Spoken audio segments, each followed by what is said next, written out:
एक मिनट थोड़ा सा हमको This call is now being recorded. एक मिनट चलिए।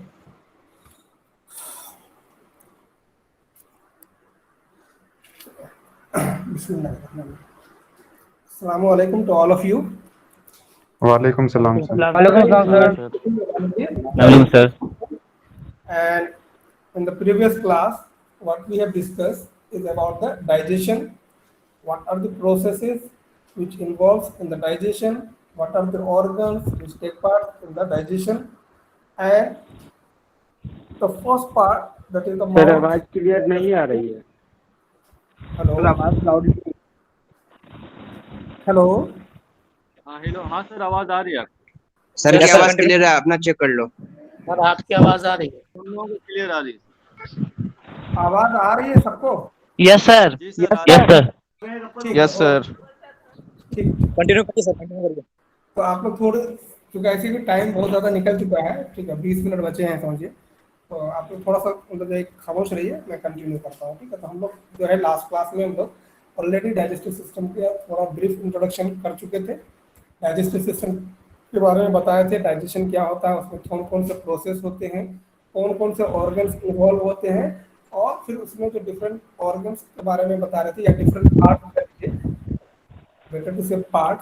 तो उस पार्ट्स में हम लोगों ने माउथ को डिस्कस कर रहे थे, और माउथ के बाद बक्कल कैविटी हम लोग डिस्कस किए थे, है ना। बक्कल कैविटी में बेसिकली हम लोग, उसमें कई स्ट्रक्चर्स हैं, उसके में से जो है हम लोग ने थोड़ा बहुत टीथ के बारे में जाना था, टंग के बारे में हम लोग पढ़ रहे थे, और वहीं पर थोड़ा सा हुआ था कि उसमें पेपिला के बारे में डिस्कस किए थे, है ना। पेपिला क्या होता है, तो होपफुली यहाँ तक आप लोग को समझ में आया होगा, ठीक है। क्योंकि टाइम कम है इसलिए हम उस पर ज़्यादा डिटेल और नहीं जा रहे हैं, बैक फ्लैश नहीं कर रहे हैं। आज का जो मेरा टॉपिक है वो मतलब जो है हमारा टंग से ही रिलेटेड है। टंग को थोड़ा डिटेल में इसलिए पढ़ रहे हैं क्योंकि इसका मैकेनिज्म पूछा जाता है, या इसमें जो स्ट्रक्चर है ये आपको ऑलरेडी आप दूसरे जो सब्जेक्ट पढ़ेंगे उसमें भी कहीं ना कहीं आएगा, तो इसी वजह से हम इसको थोड़ा सा डिटेल में बयान कर रहे हैं। तो सबसे पहले जो है टंग में हम लोग जो टंग का एक मेन फंक्शन है ना, टेस्ट। हम लोग इससे जो है कोई लता है, कोई भी चीज़ है, उसको हम लोग चखते हैं, है ना। तो टेस्ट क्या है कि सेंसेशन है जो प्रोड्यूस होता है जब हम कोई भी सब्सटेंस अगर हम लोग अपने टंग पे रखते हैं, तो उससे जो हमें सेंसेशन फील होता है वो एक क्या होता है, दरअसल वो एक टेस्ट है, ठीक है। और ये टेस्ट हम किस तरह से मतलब फील करते हैं, क्योंकि हमारे टंग में टेस्ट बर्ड्स होते हैं, वो टेस्ट बर्ड बेसिकली ये सेंसेशन करता है, ठीक है। तो टेस्ट बर्ड क्या है इसके बारे में थोड़ा सा हम लोग पढ़ेंगे। बेसिकली अगर देखा जाए तो बेसिक टेस्ट जो है हमारे 4 हैं, एक स्वीट है, एक सावर है, सॉल्टी एंड दूसरा बीटर, ठीक है। बट कुछ कुछ जगह हो सकता है कि आपको एक और टेस्ट मिले, उमामी करके है, तो वो सेकेंडरी मान लीजिए, क्योंकि वो उसका भी बहुत ज़्यादा नहीं ये पता चला है, उसको इंटरमिंगल तौर पर रखा गया है। बट बेसिक जो टेस्ट हैं हमारे वो 4 ही हैं, और उस 4 का पोजिशन क्या होता है, यानी कहाँ पे वो फील होता है, तो वो आपको दिखाया गया है। आप इस डायग्राम को देखिए तो आपको इस डायग्राम में समझ में आ रहा होगा कि जो पोस्टीरियर साइड है यानी पीछे की साइड में आप देखेंगे तो येलो कलर में दिख रहा है आपको, दरअसल वो क्या है, वहाँ पे बीटर टेस्ट का फीलिंग होता है, ठीक है। उसी तरह जो स्वीट का टेस्ट है वो दरअसल द टिप ऑफ द टिंग है, टंग है, वो टिप ऑफ द टंग हमें स्वीट का टेस्ट मालूम पड़ता है, जबकि एंटीरियरली जो है आप कह सकते हैं कि एंटीरियरली लेटरल साइड में अगर बात करें तो वहाँ पे सॉल्ट टेस्ट का फीलिंग होता है। अच्छा, इसमें कुछ कुछ टर्मिनोलॉजी, चूंकि जाहिर सी बात है आप लोग फर्स्ट इसमें है, बहुत सारे टर्मिनोलॉजी आपके लिए नया होगा। जैसे हमने कहा, जैसे आपको कल बताया था कि एंटीरियर बताया था, पोस्टीरियर बताया था, उसी तरह लेटरल आएगा, मीडियल आएगा, वेंट्रल आएगा, डोर्सल आएगा। ये वो टर्मिनोलॉजी है जो बेसिकली अगर आप देखेंगे एनाटॉमी में के पर्पज से तो ये आपको वेरी फ्रीक्वेंटली ये टर्म यूज होंगे, कहीं कहीं थोड़ा बहुत जो है फिजियोलॉजी में भी यूज होता है। तो इस टर्म का मतलब भी हम लोग समझते चले, क्योंकि इस टर्म को अगर नहीं समझेंगे तो फिर कंसेप्ट क्लियर नहीं होगा। जब भी हम बोलेंगे मीडियल, तो आपको हमेशा ये इमेजिन करना है कि आप अपने बॉडी को बिल्कुल बीचों बीच से 2 पार्ट, यानी जो सैजिटल सेक्शन है उसको बाद क्या बोलते हैं, यानी आप अपने बॉडी का एकदम बीचों बीच आप अगर उसको कटिंग कीजिए तो अब जाहिर सी बात है एक तरफ राइट हैंड होगा, एक तरफ लेफ्ट हैंड होगा, आपको पूरा जो चेस्ट होगा वो आधा आधा बिल्कुल डिवाइड हो जाएगा। तो एक तरफ, यानी उसको आप क्या करें, मिड प्लेन मानते हैं। मिड प्लेन से कोई भी चीज का हम लोग डिसीजन लेते हैं कि वो उससे कितना करीब है या उससे कोई कितना दूर है। जो उससे करीब रहेगा, क्योंकि हम लोग इसको जब भी बोलते हैं मीडियल बोलते हैं या लेटरल बोलते हैं, तो तो इसका कंसेप्ट ये होता है, जैसे हमने अभी आपको कहा कि जो सॉल्ट टेस्ट है वो एंटीरियरली लेटरल साइड में कहा, तो लेटरल का मतलब ये होता है कि बिल्कुल किनारे, ठीक है, साइड में। मीडियल का मतलब होगा कि जो मिड लाइन के करीब में होगा उसको हम लोग मीडियल बोलेंगे, ठीक है। तो उसी तरह जैसे आप सावर का टेस्ट अगर देखिए तो ये भी आपको लेटरल साइड में मिला है, but it is on the posterior side, ठीक है। तो ये वो जगह है जहाँ पे बेसिकली हम लोग टेस्ट को फील करते हैं। अब ये कैसे फील होता है इसके बारे में थोड़ी सी फिजियोलॉजी हम लोग जानते हैं। अब बात करते हैं कि टेस्ट बर्ड्स, क्योंकि टेस्ट बर्ड, हमने कहा कि ये टेस्ट बर्ड जो होते हैं बेसिकली यही हमें क्या करता है, टेस्ट का सेंसेशन देता है। तो टेस्ट बर्ड्स कहाँ पे प्रेजेंट होता है, present on the surface of the tongue. ये कहाँ पे प्रेजेंट होता है, सरफेस ऑफ द टंग पे प्रेजेंट होता है। इसके अलावा कहाँ पे प्रेजेंट होता है, सॉफ्ट पैलेट में होता है, अपर एसोफेगस में होता है एंड एपिग्लोटिस में होता है, ठीक है। एपिग्लोटिस क्या है वो हम बाद में बताएंगे।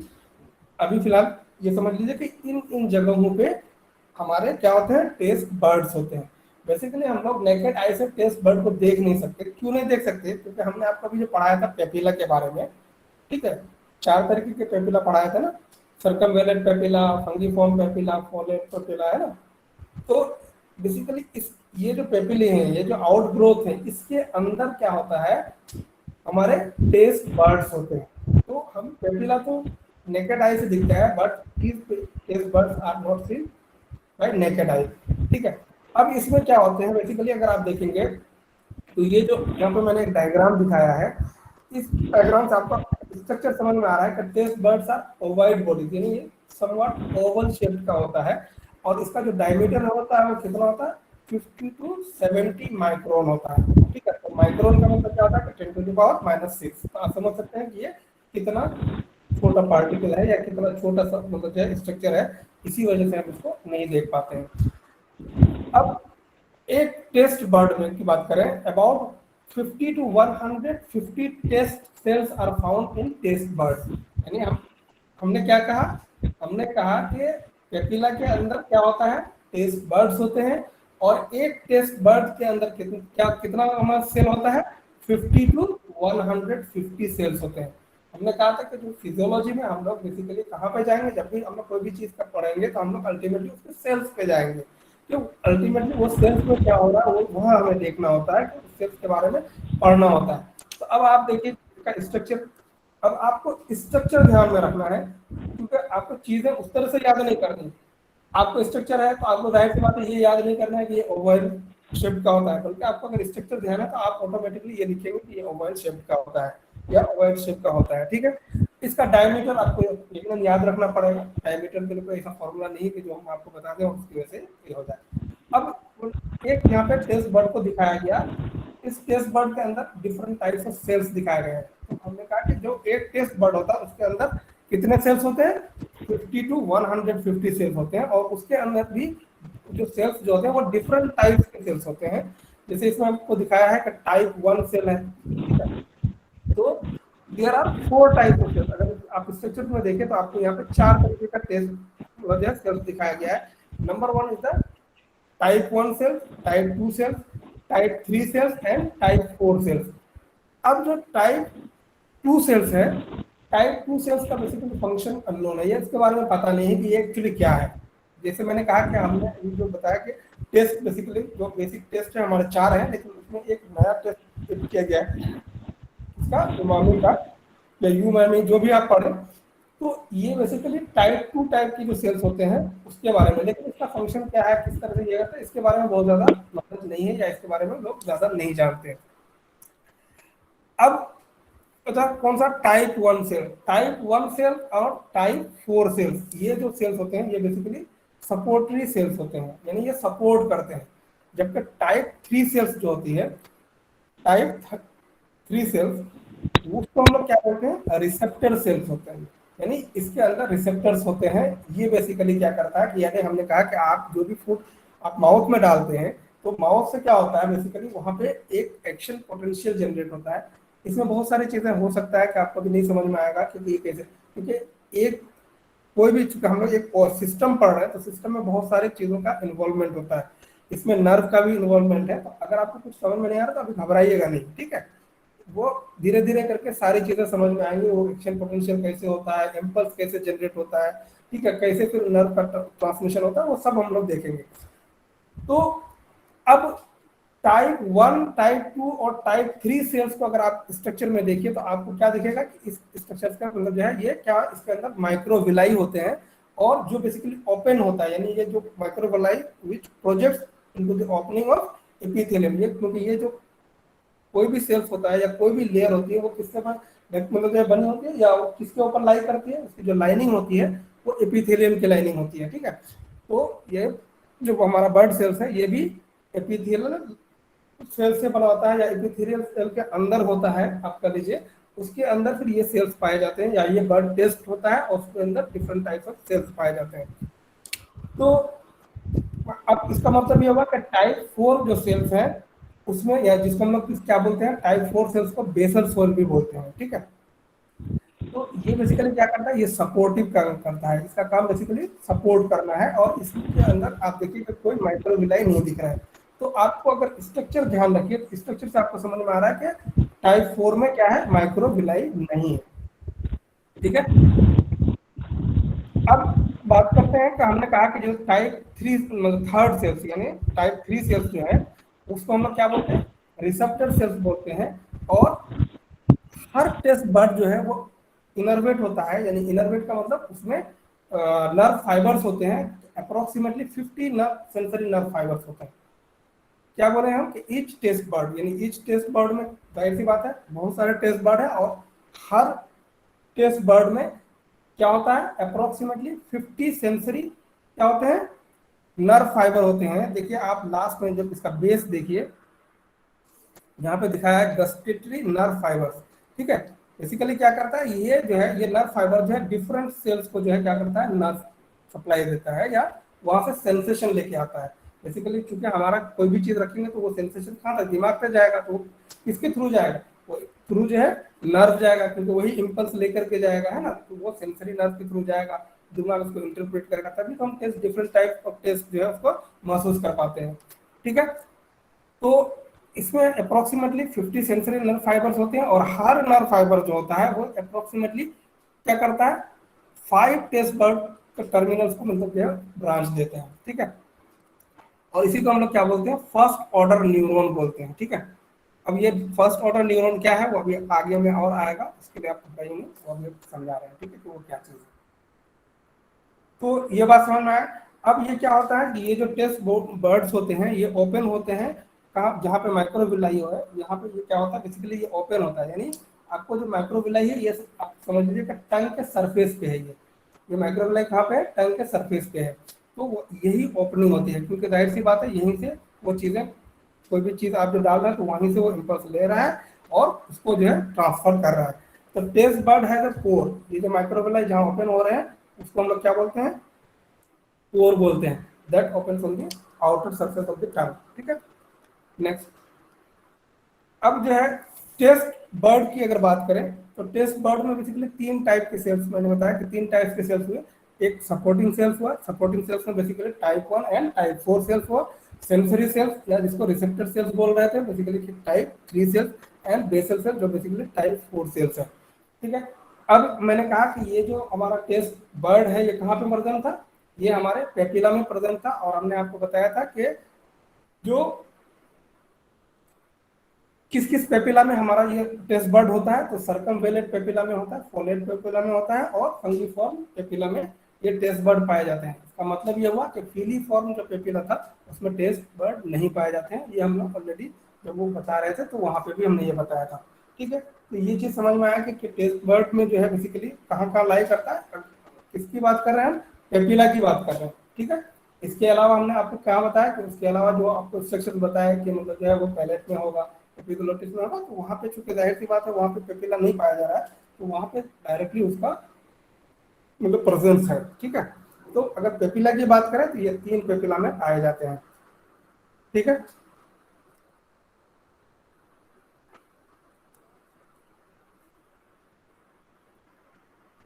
अब नंबर की बात करें कि टेस्ट बर्ड का नंबर कितना होता है, यानी कि हम अगर करें कि मतलब जो है टेस्ट बर्ड क्या हमेशा सब में कॉमन रहता है कि जो बचपन में है वो, ये बेसिकली क्या है, ये वेरी करता है। टेस्ट बर्ड का जो है अपियरेंस जो है अगर आप देखेंगे तो इसका जो एम्ब्रायोलॉजी के केसेस में यानी ये कब डेवलपमेंट होता है टेस्ट बर्ड का, तो ये 7 से 8 वीक ऑफ इंट्रायूटेराइन लाइफ में होता है, यानी जब बच्चा पेट में ही होता है उसी दौरान जब उसका क्या है आपका जो टंग का डेवलपमेंट होता है तो 7 से 8 वीक के दौरान ये टेस्ट बर्ड बनना स्टार्ट होते हैं। इसके बाद ये क्या करता है, मैच्योर करता है later after gestation. Gestation basically बोलते हैं कि जब बच्चे का बर्थ हो जाता है उसको गेस्टेशन, तो वो मैच्योर कब होता है बेसिकली, क्योंकि वहाँ बनना स्टार्ट हुआ, बट मैच्योर होता है आफ्टर बर्थ। ठीक है, उसके अलावा आप क्या कह रहा है कि increase in number after birth, यानी जो टेस्ट बर्ड का अगर नंबर की बात करें तो ये सबसे ज्यादा क्या होता है कि बच्चों में होता है, यानी इन्फेंट में होता है, लेकिन जैसे जैसे आप बड़े होते हैं आपका ये टेस्ट बर्ड कम हो जाता है। और एडल्ट में जो है अप्रोक्सीमेटली बहुत सारे बुक में डायरेक्टली 10,000 लिखा है, लेकिन ये वेरी है क्योंकि जाहिर सी बात है ये डिपेंड करता है। तो एडल्ट में अप्रोक्सीमेटली 3,000 टू 10,000 मतलब टोटल जो है हमारे टेस्ट बर्ड होते हैं। तो चिल्ड्रन में ये ज़्यादा होता है, बट जैसे जैसे हमने कहा कि एज बढ़ती जाती है ये क्या होता है हमारा टेस्ट बर्ड जो है कमना शुरू हो जाता है, क्योंकि फिर ये दोबारा रिपेयर या रीग्रो नहीं होता है। ठीक है, तो एबिलिटी टू रीजनरेट जो है गस्टेटरी नर्व जो है क्या होता है बेसिकली डिजनरेट करता है, और उसकी वजह से क्या होता है टेस्ट सेंसेशन जो है धीरे धीरे कम होने लगता है। तो यही वजह है कि बच्चों को जो है क्या होता है, तो बच्चों को जो है वो टेस्ट सेंसेशन बहुत तेज होता है ना, इसलिए वो आप अगर किसी को हल्का सा अगर मिर्ची डालते तो बच्चे को बहुत ज़्यादा एहसास होता है, जबकि वही बड़े को थोड़ा सा उसके कंपेरेटिवली कम होता है। तो क्यों, क्योंकि एक तो नंबर ऑफ टेस्ट बर्ड ज़्यादा है, एक वजह तो ये है। दूसरी वजह क्या है, दूसरी वजह ये है कि मतलब जो है हमने कहा कि जैसे यहाँ पे लिखा है कि आफ्टर 45 ईयर्स जो है क्या होता है कि बेसिकली डीजेनरेशन होने लगता है। तो जाहिर सी बात है जब हमारा टेस्ट सेल्स जो है वो कम हो जाएंगे तो जाहिर सी बात है हमारी जो वो सिविरिटी है चखने की या वो सेंसेशन की वो धीरे धीरे कम हो जाएगी। तो अब फिजियोलॉजी इसकी क्या है बेसिकली कि हम टेस्ट कैसे महसूस करते हैं। तो बेसिकली क्या होता है कि जब भी हम कोई चीज़ अपने जबान पर रखते हैं या अपने टंग पर रखते हैं तो वो क्या करता है, वो डिजोल्व करता है किस पे, सलाइवा के साथ। अब सलाइवा क्या है ये अभी हम लोग इसको अलग से करेंगे जब हम सलेवरी ग्लैंड पढ़ाएंगे। और सलेवरी ग्लैंड क्या है, सेक्रेशन करेंगे। बेसिकली सलाइवा कुछ नहीं है, सलाइवा क्या है, सेक्रेशन और सलेवरी ग्लैंड। सलेवरी ग्लैंड के सेक्रेशन के ही मजमूआ को हम लोग बेसिकली क्या बोलते हैं, सलाइवा बोलते हैं। ठीक है, तो जाहिर सी बात है सलाइवा के साथ कोई भी फूड आप जब रखते हैं तो उसके साथ क्या होता है, डिजोल्व होता है। और ये क्या करता है, जाहिर सी बात हमने कहा कि जो हमारे रिसेप्टर सेल्स हैं कहाँ पे, टेस्ट बर्ड के अंदर, वो उससे जाके अटैच हो जाता है। और फिर ये क्या करता है, जनरेट करता है एक पोटेंशियल, और जब से पोटेंशियल जब होगा तो उसके जरिए क्या होता है, एक एक्शन पोटेंशियल जनरेट होता है।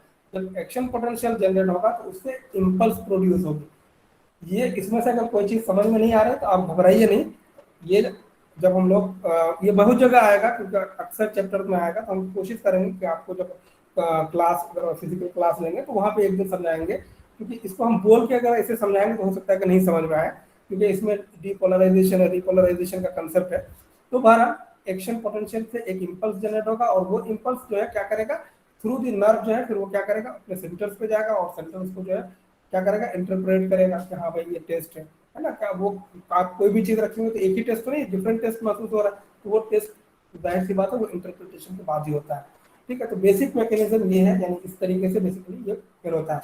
अब यहाँ पे देखिए एक चीज़ और कि आप जो शुरू में मैंने आपको दिखाया था टेस्ट बर्ड का, अगर आप जो है वो देखिए स्ट्रक्चर देखिए तो हर टेस्ट बर्ड का जो सेल्स दिखाया था उस सेल्स के अंदर क्या था, न्यूक्लियस था। तो यानी मतलब ये हुआ कि जो सेल्स वहाँ पे पाए जा रहे हैं उसके अंदर न्यूक्लियस है, और एक न्यूक्लियस है, क्योंकि ये भी अक्सर पूछा जाता है कभी कभी टेस्ट सेल्स के अंदर कितने न्यूक्लियस होते हैं। ठीक है, तो होता क्या है कि जैसे ये देखिए माइक्रोविलाई है, माइक्रोविलाई में क्या है बेसिकली ये ओपन हो रहा है कहाँ पे, जिसको हम लोग क्या बोल रहे थे, पोर बोल रहे थे। आपने क्या क्या कोई भी सब्सटेंस रखा तो माइक्रोविलाई के थ्रू जो है उस पोर के थ्रू आपके यहाँ आ जाएगा, और यहाँ पे क्या होगा, वही प्रोसेस होगा कि डिसोल्यूशन के साथ जो उसका रिसेप्टर्स के साथ, यानी जो सेल्स के अंदर जो रिसेप्टर्स है वो उसको क्या करेगा, एक्सेप्ट करेगा, और वहाँ से एक सेंसेशन मतलब जो है सेंसरी नर्व, इसके अंदर मैंने कहा कि नर्व की सप्लाई होती है, तो फिर नर्व क्या करेगा उसको, अब वो नर्व कैसे, क्योंकि यहाँ पे न्यूरो ट्रांसमीटर्स बोलते हैं बेसिकली, वो न्यूरो ट्रांसमीटर क्योंकि इस कंसेप्ट है इम्पल्स का जनरेशन में ये है कि न्यूरो ट्रांसमीटर होते हैं। अब आप कहेंगे न्यूरो ट्रांसमीटर क्या है, तो वो इतना डिटेल में अभी नहीं जाना है, क्योंकि उस चीज़ को समझाने के लिए फिर मुझे दूसरा ट्रैक हटना पड़ेगा, तो मैं अभी उसमें नहीं जा रहा हूँ। ठीक है, फिर न्यूरो ट्रांसमीटर के जरिए बेसिकली वहाँ पे क्या होता है, साइनेप्स होता है, साइनेप्स के जरिए साइनेप्स का भी एक पूरा प्रोसेस है। ठीक है, वहाँ से अल्टीमेटली क्या होगा कि वो नर्व के थ्रू कहाँ जाएगा, ब्रेन में। अब ये बेसिकली यहाँ पे जो स्ट्रक्चर दिखाया गया है, दरअसल आप देखिए यहाँ पे एक दिखाया गया सेल मेम्ब्रेन। यहाँ पे सेल मेम्ब्रेन का मतलब है कि जो हम किसकी बात कर रहे हैं, टेस्ट बर्ड के सेल्स की बात कर रहे हैं, यानी टेस्ट बर्ड के सेल्स का मेम्ब्रेन की बात कर रहे हैं, ठीक है। अब मेम्ब्रेन ही, सेल मेम्ब्रेन को भी समझने के लिए कम से कम मुझे लगता है कि 1 या 2 क्लास तो चाहिए कि सेल मेम्ब्रेन क्या चीज़ है, क्योंकि आपने जो कंसेप्ट है वो कंसेप्ट आपसे आपको आगे चलना है, क्योंकि सेल मेम्ब्रेन का खुद मतलब जो है अपना कंसेप्ट, उसके थ्रू ही आपको जानना पड़ेगा कि सेल्स के अंदर क्या क्या हो रहा है, कौन कौन चीज जा रही है, कौन चीज बाहर आ रही है। तो बेसिकली क्या होता है कि सेल मेम्ब्रेन में क्या होता है, बहुत सारे रिसेप्टर्स होते हैं, ठीक है, और हर रिसेप्टर स्पेसिफिक होता है, तो वो उस रिसेप्टर से पर्टिकुलर चीज ही जाएगा। तो अब जैसे मैंने कहा कि ये जो डिफरेंट हमें जो टेस्ट मसल्स होते हैं उसके भी रिसेप्टर्स होते हैं। वो रिसेप्टर्स बेसिकली क्या करें कि जैसे ही हमने चीजें डाली और उसके बाद इम्पल्स बना, और इम्पल्स बनने के बाद वो क्या करता है कि वो थ्रू दी रिसेप्टर्स, क्योंकि ये इम्पल्स कब जनरेट होगा, जब वो इम्पल्स के मेम्ब्रेन के थ्रू उसमें जो क्या है रिसेप्टर्स है, उस रिसेप्टर से वो पास आउट होगा और अल्टीमेटली वो सेंस लेकर के जाएगा। तो ये डिफरेंट टाइप्स ऑफ जो है क्या है रिसेप्टर्स हैं। अब जैसे सॉल्ट के बारे में अगर आप देखें तो उसमें बेसिकली क्या है, सोडियम क्लोराइड चैनल्स होते हैं, ठीक है। उसी तरह जैसे सावर का टेस्ट आपको बेसिकली क्यों महसूस होता है, क्योंकि वो एसिडिटी की वजह से महसूस होता है, यानी H+ प्रोटॉन पंप कर सकते हैं, ठीक है। उसी तरह स्वीट टेस्ट जो है या बीटर टेस्ट जो होता है, ये बेसिकली सेकंड मैसेंजर के थ्रू काम करता है। अब सेकंड मैसेंजर क्या है ये अभी आपको नहीं बता रहे हैं, बस आप इसको समझ लीजिए। तो ये डिफरेंट मैकेनिज्म्स होते हैं कि जिसके जरिए क्या होता है कि ये सारे इम्पल्स को जनरेट किया जाता है, ठीक है। तो ये मैकेनिज्म है, या ये आप कह सकते हैं कि ये इसकी फिजियोलॉजी है। आप अगर ये वाला स्ट्रक्चर नहीं समझ में आ रहा है तो घबराइए नहीं, आप सिंपली फिजियोलॉजी में ये कि सिंपली डिसोल्यूशन होगा सलाइवा का, फिर अटैचमेंट होगा रिसेप्टर से, और उसकी वजह से क्या एक्शन पोटेंशियल प्रोड्यूस होगा, और ये एक्शन पोटेंशियल क्या करेगा, इम्पल्स जनरेट करेगा, ठीक है। तो दिस इज ऑल अबाउट किसके बारे में हम लोग बात किए, टेस्ट बर्ड्स के बारे में बात किए, और कैसे टेस्ट सेंसेशन होता है उसके बारे में बात किए। लेकिन ओवरऑल पाथवे क्या है, कैसे मतलब जो है ये हमारा सेंसेशन काम करता है।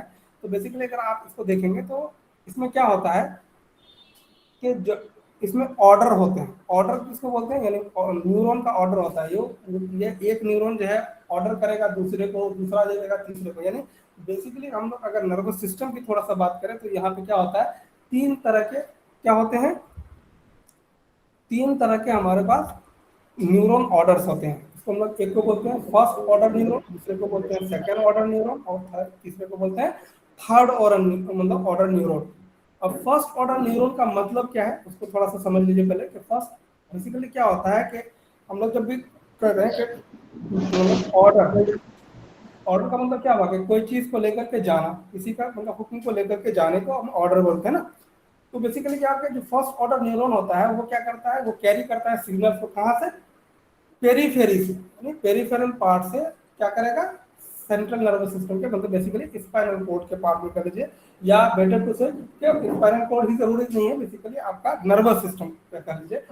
तो फर्स्ट ऑर्डर क्या करेगा, आपको पेरिफेरी से ले जाएगा, पेरिफेरी से बेसिकली किस में ले जाता है, वो स्पाइनल कॉर्ड में, क्योंकि नर्वस सिस्टम का आपको सिंपैथेटिक पैरासिम्पैथेटिक का आपको अगर कंसेप्ट मालूम होगा तो जो लोग जानते होंगे उनको थोड़ा समझ में आ रहा है, अगर नहीं समझ में आ रहा तो कोई बात नहीं, आप घबराइए नहीं, मैं फिर बोल रहा हूँ, क्योंकि इसमें बहुत सारी ऐसी चीजें आ रही हैं तो जो हो सकता है कि आपको नहीं समझ में आ रहा है, लेकिन आप इसको इतना समझ लीजिए कि पेरीफेरी का मतलब ये हुआ कि जो हमारा साइड यानी सेंट्रल नर्वस सिस्टम किसको बोल रहे हैं, ब्रेन एंड स्पाइनल कॉर्ड को सेंट्रल नर्वस सिस्टम बोल रहे हैं, और उसके अलावा जो भी चीजें हैं या जो भी पार्ट्स हैं उसमें जो नर्व सप्लाई हो रही है उसको हम क्या बोल रहे हैं, पेरिफेरल नर्व बोलते हैं, ठीक है। पेरिफेरल नर्व 2 तरह की होती है, वो बात करेंगे, हम अभी नहीं कर रहे हैं। तो ये क्या करता है कि कोई भी जो अपना सेंसेशन है, जैसे मान लीजिए हम टच करते हैं, सपोज कीजिए, तो टच करते हैं तो हमें कैसे मालूम होता है कि ये ठंडा है या गर्म है या कुछ मतलब जो चुभ रहा है या पेन हो रहा है, कुछ भी, वो क्यों हो रहा है, क्योंकि यहाँ से पेरिफेरी से क्या होता है, सेंसेशन लेकर के कहाँ जाता है, बेसिकली स्पाइनल कॉर्ड में। फिर स्पाइनल कॉर्ड क्या करता है, उसको मतलब उस ऑर्डर को क्या करता है, सेकंड ऑर्डर न्यूरॉन्स को जाकर के दे देता है, और सेकंड ऑर्डर न्यूरॉन्स बेसिकली क्या करता है, फिर थर्ड ऑर्डर न्यूरॉन्स को देता है अपना सिग्नल, और फिर थर्ड ऑर्डर न्यूरॉन जो है क्या करता है, उसको मतलब जो उसका इंटरप्रिटेशन करके उसको रिप्लाई करता है, जो हमें मोटर न्यूरॉन्स के जरिए मतलब जो है क्या होता है, फील होता है कि ये गर्म है या ठंडा है या चुभ रहा है या पेन है, मतलब जो भी है एक्सवाइज। तो these are the concept regarding the orders. तो बेसिकली टेस्ट पाथवे में क्या होता है कि यहाँ पे भी 3 ऑर्डर्स काम करते हैं। बेसिकली अगर टेस्ट हम पहले इसमें थोड़ा सा कई चीजें यहाँ पे समझने की है जो हम यहाँ पे शायद दिखाया गया। हाँ, इस डायग्राम में देखिए, यहाँ पे आपको 3 नर्व दिखाए जा रहे हैं। एक है 7, ये बेसिकली ये जो नर्व की बात कर रहे हैं ये क्रेनियल नर्व की बात कर रहे हैं, यानी 7 cranial nerve, 9 cranial nerve and 10 cranial nerve. 7 cranial nerve क्या होती है? बेसिकली फेशियल नर्व होती है। 9 क्रेनियल नर्व कौन सी होती है? ग्लोसोफेरिंजियल नर्व होती है। और 10 वेगस नर्व होती है। तो बेसिकली क्या होता है कि हमारा जो टंग का जो सप्लाई है, मतलब अगर आप नर्वस सप्लाई की बात करें तो सेंसरी जो सप्लाई है बेसिकली वो किससे होता है? जो हमारा मिक्स्ड नर्व है उनके जरिए होता है। तो आपको पता है कि मिक्स्ड नर्व कौन कौन से होते हैं, है ना? 5 होता है, 7 होता है, 9 होता है, 10 होता है। तो उसमें चूंकि मिक्स्ड में दोनों ये होता है ना, सेंसरी भी होता है और क्या होता है, मोटर न्यूरॉन्स भी होते हैं। तो 7th नर्व का एक ब्रांच होता है कोर्डा टिम्पेनम। ये आप पढ़ेंगे, आपको एनाटॉमी में बहुत डिटेल में पढ़ाया जाएगा 7th नर्व, मैंने सारे क्रेनियल नर्व के बारे में। तो 7th नर्व का एक जो पार्ट मतलब ब्रांच होता है, क्या होता है? कोर्डा टिम्पेनाई एक ब्रांच होता है। कोर्डा टिम्पेनाई ब्रांच जो होती है वो क्या करती है? वो टंग के एंटीरियर 2/3 पार्ट का सेंसेशन लेके जाता है। यानी आप एंटीरियर 2/3 में कोई भी चीज अगर मतलब यही कर रहे हैं या कोई भी सेंसेशन अगर एंटीरियर 2/3 से लेना होगा तो वो किसके जरिए जाएगा? वो मैसेज वो 7 क्रेनियल के कोर्डा टिम्पेनाई ब्रांच के जरिए जाएगा। उसी तरह जो है अगर मान लीजिए कि आप पोस्टीरियर 1/3 की बात करें तो पोस्टीरियर 1/3 जो है वहां का जो सेंसेशन होगा, वहां का सेंसेशन कौन लेके जाएगा? वहां का सेंसेशन लेके जाएगा आपको ग्लोसोफेरिंजियल नर्व। एंड जो पोस्टीरियर पार्ट मतलब जो है इसके अलावा जो पार्ट है या बेस ऑफ द टंग जो है, ठीक है, उन सब से जो मतलब क्या होता है सेंसेशन लेके जाता है वो कौन है? वेगल फाइबर्स है, यानी वेगस नर्व है, उनके फाइबर्स लेकर के जाते हैं। ठीक है, तो ये तीनों नर्व बेसिकली क्या बनाते हैं? ये तीनों nerve basically first order neuron का काम करते हैं। और फिर ये क्या करता है कि ये अपना मैसेज क्या देता है, कहाँ पे? यानी ये सेकंड ऑर्डर न्यूरॉन्स को देता है। और सेकंड ऑर्डर न्यूरॉन कहाँ पे होता है? Basically nucleus of tractus solitarius. यानी सेकंड ऑर्डर ऑफ न्यूक्लियस कौन सा है? Nucleus of tractus solitarius. अब इसके जो मतलब जो है, अब यहाँ पे क्या है कि जो न्यूरॉन है बेसिकली न्यूरॉन हम जब भी बोलते हैं तो आपको 2 पार्ट समझ में आना चाहिए कि एक तो उसका बॉडी पार्ट होगा और एक उसका एक्सोन पार्ट, मतलब एक्सोन पार्ट होगा और एक उसका सोमा यानी बॉडी पार्ट होगा, है ना? 2 पार्ट होंगे। तो हम जो न्यूक्लियस ऑफ ट्रैक्टस सॉलिटेरियस की बात कर रहे हैं तो यहाँ पे बेसिकली क्या होता है सेकेंड ऑर्डर न्यूरॉन में कि आपका जो न्यूरॉन है वो कहाँ पे है? ट्रैक्टस सॉलिटेरियस में। बट इसका जो एक्सोन है वो क्या करता है? यहाँ से जो एक्सोन आपको देखिए, यहाँ पे हम दिखा रहे हैं, ये जो आप ग्रीन फाइबर्स देख रहे हैं ना, जो एक गोल सा आपको दिख रहा है कि ये गोल सा किसी मतलब जो है कि अंदर से निकल रहा है, उसको हम लोग क्या बोलते हैं? मीडियल लेमिनिस्कस बोलते हैं। ठीक है, बेसिकली मीडियल एंड लेटरल 2 तरह के लेमिनिस्कस होते हैं। लेकिन यहाँ से जो फाइबर्स निकल के जा रहा है सेकंड ऑर्डर पे, कहाँ पे जा रहा है? थर्ड ऑर्डर में जा रहा है। तो वो किसके थ्रू जा रहा है? Medial lemniscus. ये बेसिकली नर्वस सिस्टम का पार्ट है। तो इसमें अगर आपको नहीं समझ में आ रहा है कि मीडियल लेमिनिस्कस क्या है तो आप अभी घबराइए मत। आप सिंपली इतना जानिए कि ये पाथवे हो कैसे रहा है, बस इतना ही जानना है और किसके थ्रू जा रहा है। ठीक है, अब एक्सोन किसके जरिए चला गया? मीडियल लेमिनिस्कस के थ्रू चला गया। और थर्ड ऑर्डर जो न्यूरॉन है वो कहाँ पे है? ये इसका न्यूरॉन होता है posterior ventral neuron of thalamus. यानी ये वहाँ पे थैलेमस इतना भूल गए। देखिए यहाँ पे आपको यहाँ पे ये स्ट्रक्चर दिख रहा है। ठीक है, देखिए ये आकर के सेकंड ऑर्डर का न्यूरॉन यहाँ का टर्मिनेट हो गया। ये बेसिकली क्या है? ये एक्सोन है। और ये जो आपको यहाँ पे जो गोल सा दिख रहा है जिसमें बेसिकली आपको डॉटेड दिख रहे हैं, ठीक है, यानी जहाँ से डॉटेड दिख रहे हैं इसका मतलब है कि वहां से एक्सोन आकर के वहां से निकल रहा है। और जहाँ पे आपको चाहे कह सकते हैं कि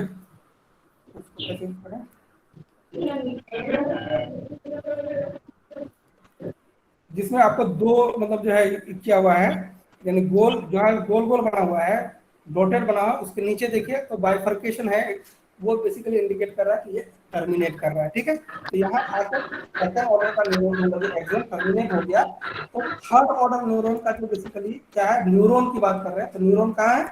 पोस्टेरो वेंट्रल न्यूक्लियस ऑफ थैलेमस में है। और इसका एक्सोन कहाँ जा रहा है? निकल करके कहाँ जा रहा है? कॉर्टिकल टेस्ट एरिया में जा रहा है, ठीक है। कहाँ जा रहा है? कोर्टिकल टेस्ट एरिया में जा रहा है, और यहाँ से जाहिर सी बात है आपको क्या होगा, क्योंकि कोर्टिकल टेस्ट एरिया में वहाँ पे उसका टेस्ट का सेंसेशन होगा। तो this is all about the taste, ठीक है। तो ये थोड़ा सा मतलब मैकेनिज्म जानना चाहिए कि कैसे हम लोग टेस्ट सेंसेशन करते हैं या कैसे टेस्ट सेंसेशन होता है, ठीक है। अब हम लोग बात करते हैं थोड़ा सा फेरिंग्स की, क्योंकि आज टाइम मेरे ख्याल से बहुत कम है, टाइम जैसे भी हो गया है, तो हम जल्दी जल्दी इसको कंप्लीट कर रहे हैं, क्योंकि नेक्स्ट सोच रहे हैं कि आज ही हमको थोड़ा सा करना था कि टाइम हो गया है। आज तो नहीं हो पाएगा। अब आप थोड़ा सा बात कर लेते हैं फेरिंग्स के बारे में। तो फेरिंग्स बेसिकली क्या होता है? फेरिंग्स कोई स्ट्रक्चर नहीं होता, पहली चीज ये दरअसल क्या है, एक स्पेस है, ठीक है। ये स्पेस है जहां पे बेसिकली ये स्पेस कौन सा स्पेस है, तो आप देखिए इस डायग्राम को हम थोड़ा सा दिखाने की कोशिश कर रहे हैं।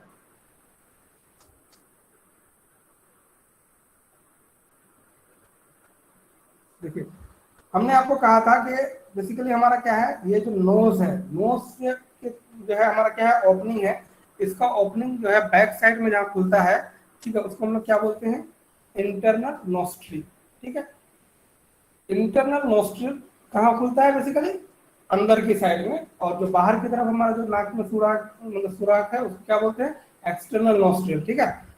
तो ये जहाँ पे ओपन होता है, और जो हमारा माउथ जो है, जो बक्कल कैविटी है, माउथ तो नहीं कहेंगे, बक्कल कैविटी जहाँ पे जाकर के टर्मिनेट होता है वो, या जहाँ पे वो ओपन होता है इंटरनली, ठीक है, वहां पे। और नीचे एक स्ट्रक्चर होता है, जैसे यहाँ आप देख पा रहे हैं कि यहाँ पे सामने आपको क्या दिखाया गया है कि ये ट्रेकिया है ना। तो ट्रेकिया के ऊपर आप देखिए, तो ये जो स्पेस है, इसी को हम लोग बेसिकली क्या बोलते हैं? फेरिंग्स बोलते हैं। बेसिकली फेरिंग्स एक कॉमन पैसेज है, यानी जिसके थ्रू क्या होता है, एयर भी जाता है, जिसके थ्रू हमारा फूड भी जाता है, ठीक है। ये कॉमन स्पेस है। अब इसमें बेसिकली अगर आप बात करें कि फेरिंग्स में बेसिकली क्या होता है कि 3 पार्ट होते हैं। इसको हम लोग, फेरिंग्स में 3 पार्ट होते हैं। पहले पार्ट को बोलते हैं ओरोफेरिंग्स, दूसरे मतलब दूसरे को नेजोफेरिंग्स बोलते हैं, और थर्ड वन कट गया है थोड़ा सा, और third one is the laryngopharynx बोलते हैं, ठीक है। ओरो का मतलब क्या होता है? समथिंग ओरल, यानी जहां पे माउथ यानी बक्कल कैविटी की ओपनिंग है, ठीक है। जो फेरिंग्स, जहां पे हम कह रहे हैं कि फेरिंग्स का में ओपनिंग किस किस चीज की हो रही है? नोज के इंटरनल नोस्ट्रिल की और बक्कल कैविटी की, और हमारा जस्ट उसके नीचे क्या है, एक स्ट्रक्चर है जिसको हम लोग लैरिंक्स बोलते हैं, या क्या बोलते हैं, वॉइस बॉक्स भी बोलते हैं, ठीक है। तो इस बेसिस पे इसको 3 पार्ट में डिवाइड किया गया है कि ओरोफेरिंग्स, लैरिंगोफेरिंग्स एंड नेजोफेरिंग्स। नेजोफेरिंग्स में बेसिकली एक और स्ट्रक्चर ओपन होता है। अगर आपको ध्यान होगा कि आपने अगर एयर पढ़ा होगा, आपको वहाँ पे एयर से जो है एक ट्यूब निकलती है, स्टिचियन ट्यूब, है ना। तो स्टिचियन ट्यूब बेसिकली कहाँ पे आकर के ओपन होती है इंटरनली? एक तो मिडिल एयर में मतलब आपको खुलते हैं, ठीक है, और उसका जो दूसरा एंड होता है, ओपन होता है, वो आपको फेरिंग्स में। तो फेरिंग्स के बारे में बेसिकली इन तीनों के बारे में जो इम्पोर्टेंटली जानना है वो डिफरेंट टाइप्स ऑफ, कि ये इसकी लाइनिंग कैसे होती है, यानी इसमें किस टाइप के एपिथेलियल सेल्स होते हैं, या टिश्यू आप कह लीजिए कि इसमें किस टाइप के टिश्यूज होते हैं। क्योंकि वो टिश्यूज इसलिए भी जानना है आपको, कोई भी स्ट्रक्चर्स आप पढ़िएगा तो टिश्यू इसलिए जानना होता है कि उस टिश्यू की बेसिस पे उसका कैरेक्टरिस्टिक या उसके फंक्शंस का पता चलता है, ठीक है। तो ये 3 चीजें हैं। बहरहाल हम अभी आपको शॉर्ट में, क्योंकि टाइम दूसरे का हो रहा है इसलिए मैं ये कर रहा हूँ। एक्चुअली मुझे इसमें इसोफेगस से पहले डिफाइन करना था सिलेवरी ग्लैंड, लेकिन सिलेवरी ग्लैंड में इसमें डिवाइड नहीं कर रहा हूँ। सिलेवरी ग्लैंड का हम लोग अलग से कल इंशाल्लाह क्लास होगी उसकी, आज तो आप नहीं हो पाएगा, ठीक है। तो हम इसोफेगस, क्योंकि जाहिर सी बात है ये छोटा सा पार्ट है और इसको बहुत डिटेल में नहीं पढ़ाना होता, तो मैं इसको आज ही समझ कर दे रहा हूँ। इसोफेगस बेसिकली क्या है? एक मस्कुलर ट्यूब है, जैसे हमने कहा था कि जो जीआई ट्रैक्ट है वो भी एक मस्कुलर ट्यूब ही है, ठीक है। और ये क्या करता है? ये लाई करता है पोस्टीरियर साइड में। बेसिकली पोस्टीरियर हम जब भी कह रहे हैं तो हम हमेशा पोस्टीरियर या एंटीरियर कहते हैं, तो हम किसी के कॉन्टेक्स्ट में कहते हैं। देखिए अभी हमने जो आपको पूरा यहाँ पे डायग्राम दिखाया है, इस डायग्राम में आगे की तरफ अगर आप देखिए, अगर आप गर्दन को छू के अगर देखेंगे तो आपको क्या लगेगा कि स्किन के बाद एक समथिंग कार्टिलेजिनस स्ट्रक्चर है, जो बेसिकली क्या है? ट्रेकिया है। तो ये ट्रेकिया के पीछे साइड में होता है, इसीलिए हम इसको बोलते हैं पोस्टीरियर, ठीक है। तो ये एसोफेगस पोस्टीरियर साइड में क्या करता है? लाई करता है, और ये कहाँ से स्टार्ट होता है? तो lower part of the mouth, क्योंकि हमने माउथ को ही बेसिकली हमने क्या किया था, दो पार्ट में डिवाइड करके आपको बताया था कि इसमें एक पार्ट जो वेस्टिबुल होता है और दूसरा जो ओरल, प्रॉपर ओरल वर्क के बारे में बताया था। तो अब कह सकते हैं कि lower part of the buccal cavity कह लीजिए, अगर आपको अगर वहाँ पे कंफ्यूज हो रहा है माउथ में तो आप बक्कल कैविटी कर लीजिए। तो lower part of the buccal cavity से स्टार्ट होता है और ये कहाँ तक जाता है? Upper part of the stomach तक, यानी यहाँ तक का जो स्ट्रक्चर है बेसिकली उसको हम लोग क्या बोलते हैं? इसोफेगस बोलते हैं। इसका 1/3 पार्ट जो होता है वो स्ट्राइटेड होता है। स्ट्राइटेड का मतलब ये होता है कि ये जो है समथिंग स्केलेटल मसल्स से बना होता है, क्योंकि मसल्स के बारे में जब आपको थोड़ा बहुत अगर आइडिया होगा तो आपको पता है कि मसल्स हमारे पास 3 तरह के मसल्स होते हैं, है ना। स्ट्राइटेड मसल्स होता है या जिसको हम लोग स्केलेटल मसल्स बोलते हैं, दूसरा स्मूथ मसल्स होता है ना, जिसको हम लोग विसरस मसल्स बोलते हैं, और तीसरा कार्डियक मसल्स होता है जो बेसिकली हार्ट में पाया जाता है। तो एसोफेगस में बेसिकली 2 तरह के मसल्स होते हैं, एक स्ट्राइटेड मसल्स होता है और दूसरा स्मूथ मसल्स होता है। स्ट्राइटेड मसल्स की प्रॉपर्टी ये होती है कि उसको आप अपने कंट्रोल में, यानी उसको हम लोग वॉलेंट्री मसल्स भी कहते हैं, यानी हम वहां तक उसको क्या है अपने कंट्रोल के थ्रू उसको मूव कर सकते हैं या उसमें कोई भी हरकत दे सकते हैं। लेकिन स्मूथ मसल्स में आपका कंट्रोल नहीं चलता है, यानी वहां पे क्या है वो ऑटोनोमिक नर्वस सिस्टम उसको, ठीक है, तो हम बाद में बात करेंगे। तो इसको जो है बेसिकली अगर आप पूरे जो है एसोफेगस को अगर डिवाइड करें 3 पार्ट में, तो आपका जो अपर 1/3 होगा वो क्या होगा? स्केलेटल मसल यानी स्ट्राइटेड मसल या वॉलंटरी मसल्स का बना होता है, जबकि 2/3 जो नीचे का पार्ट होगा वो क्या होगा? स्मूथ मसल्स होगा। और ये जहाँ पे स्टमक में ओपन होता है वहाँ पे बेसिकली एक स्फिंक्टर होता है, जिसका हम लोग नाम देते हैं कार्डियक स्फिंक्टर। हमने जो फूड लिया था, हमने जो डाइट लिया था, हमने जो है माउथ में, वो क्या होता है कि वहाँ पे च्यूइंग होगा, उसमें मिक्सअप होगा, है ना, इसका सलाइवे के साथ। अब ये जब एंटर करेगा हमारे एसोफेगस में तो हम उसके फूड स्टेप को क्या बोलते हैं? बोलस बोलते हैं। इसका मेन काम क्या है एसोफेगस का? एसोफेगस का बेसिकली काम है कि ये एक पैसेज प्रोवाइड करता है किसका? For the transportation of the food, है ना। तो अब ये फूड का ट्रांसपोर्टेशन कैसे होता है? तो यहाँ पे बेसिकली एक मतलब मूवमेंट होती है, पेरिस्टाल्टिक मूवमेंट होती है, जो बेसिकली क्या होता है? एक रिदमिक टाइप का मूवमेंट होता है जिसमें कॉन्ट्रैक्शन एंड रिलैक्सेशन होता है। अब ये कैसे रिलैक्सेशन और कॉन्ट्रैक्शन होता है, इसमें मूवमेंट कैसे होते हैं, ये हम लोग जब जीआई मूवमेंट पढ़ाएंगे आपको तब वहाँ पे हम समझाएंगे। तब वहाँ पे क्योंकि इसमें भी आपको वही नर्व का रोल आएगा कि वो नर्व कैसे ही करता है, प्रोक्सिमल में कैसे डायलेशन होता है, ठीक है ना, सॉरी प्रोक्सिमल में कंट्रैक्शन क्यों होता है, डिस्टल एंड में मतलब जो है रिलैक्सेशन क्यों होता है, किस तरह से होता है, वो मैकेनिज्म हम लोग वहाँ पे करेंगे। तो आज के लिए इतना ही, ठीक है, क्योंकि मेरे ख्याल से टाइम काफ़ी ज़्यादा हो गया, दूसरे टीचर्स का टाइम हो गया है, तो मैं अपना क्लास यहीं पे खत्म कर रहा हूँ, ठीक है। सर पीडीएफ शेयर कर दीजिएगा sir. Thank you so much sir. ठीक है, वो पीडीएफ मिल जाएगा, कोई टिश्यू की उसके लिए टेंशन की बात नहीं है, पीडीएफ तो आपको मिल जाएगा, पीडीएफ हम भेज देंगे, ठीक है। Thank you sir. Thank you आज सर। भेज दीजिएगा, थोड़ा पढ़ना भी पड़ेगा। जी thank you so much sir. आज ही भेज दीजिएगा सर, थोड़ा ओके। पढ़ना भी पड़ेगा ना। ठीक है सर, जज़ाकल्लाह सर। जी कोई कुछ क्या पूछ रहे हैं? वो पीडीएफ सर आज ही भेज दीजिएगा सर। अच्छा सर पीडीएफ आज ही भेज दीजिएगा, थोड़ा पढ़ना पड़ता है सर। ठीक ठीक ठीक भेज देंगे, कोई टेंशन की बात नहीं है। ठीक है सर, थैंक यू सर। ठीक ठीक, okay okay, thank you sir.